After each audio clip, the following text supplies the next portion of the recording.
Hey, if you guys remember from our first episode last week, we are going to be having a segment called The Draft Tank. It's going to be a staple of what we do here, and it's going to just be a way that we can get off some of our hottest draft takes that we've just been holding in the holster, ready to fire. James was brave enough to enter there first week, and Damian is going to be stepping in on to the hot seat for week 2. So Damian, man, let's hear it. Let's hear that hot take that you just can't wait to get out. Man, looking at the tight end class, it's a good group. But, of course, the top two names, Brock Bowers and Ja'Tavion Sanders, for me, is a guy that I think most people have Cade Stover from Ohio State as tight end 3. And I like Cade as well.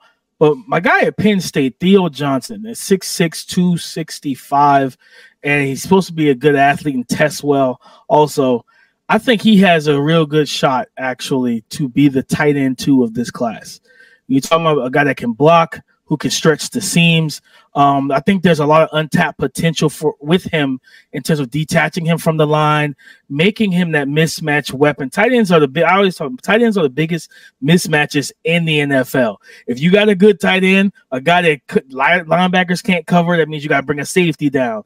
What does that do? That changes how the math looks in the run game. So having a good tight end is paramount for an NFL offense. So having a guy with his Penn State did not have the greatest quarterback play, right? I don't know the last time they had good quarterback play. Let's be honest. Like, it's Penn State. This is one of the things that they struggle to develop and recruit is quarterbacks. And I think for him, the ceiling is high, and the potential that we have not seen him scratch the surface yet. And like I said, when you're 6'6", 265 and can move, especially in a straight line the way he does, and he showcases some ability as a route runner as well. I think it was against not Syracuse, might have been Illinois, where he kind of runs a pivot in the middle of the field. And to watch him sink his hips and rotate out of that, rotational flexibility from his hips, outstanding stuff for a guy, let's say 6'5", 6'6". So for me, I think he has a really good shot of being the tight end 2 of this class. And it depends on where he lands, and depends on where Brock Bowers lands. We all know the situations matter. He could walk out as tight end 1, but right now I'm not going to go that high. I'm going to just say I think he has a strong chance to be the tight end 2 of this class. Damian, I'm buying that, and I honestly might be considering suing you for stealing my idea, because I also have Theo Johnson as tight end 2. Firmly in the Theo Johnson tight end 2 camp. I think, like you mentioned, he's one of the guys at the top of this class that changes the math at the tight end position, being able to hold up as a blocker, and then also what he can do as a receiver.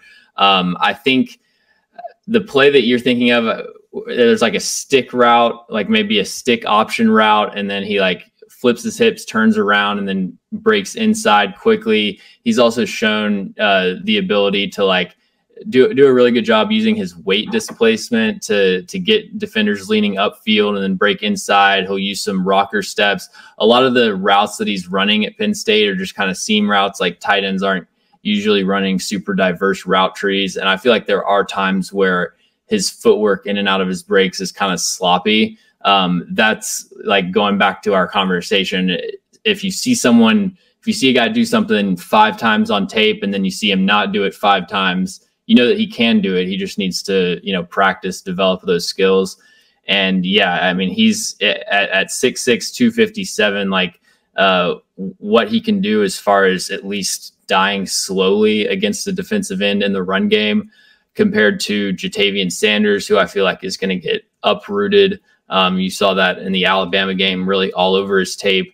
Brock Bowers has his limitations as a run blocker. I'm a big fan of Theo Johnson, and I would totally agree that he's tight end 2 in this class.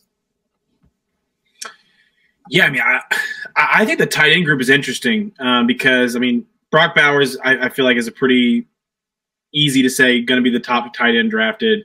That second through 6 area is going to be interesting. I'm not a Cade guy from Ohio State. I'll save it for now, but he's pretty low. But Jaheim Bell from Florida State, Ben Sinnott, Theo Johnson, Jared Wiley, all these guys come to mind of guys that I would rather have overcade personally.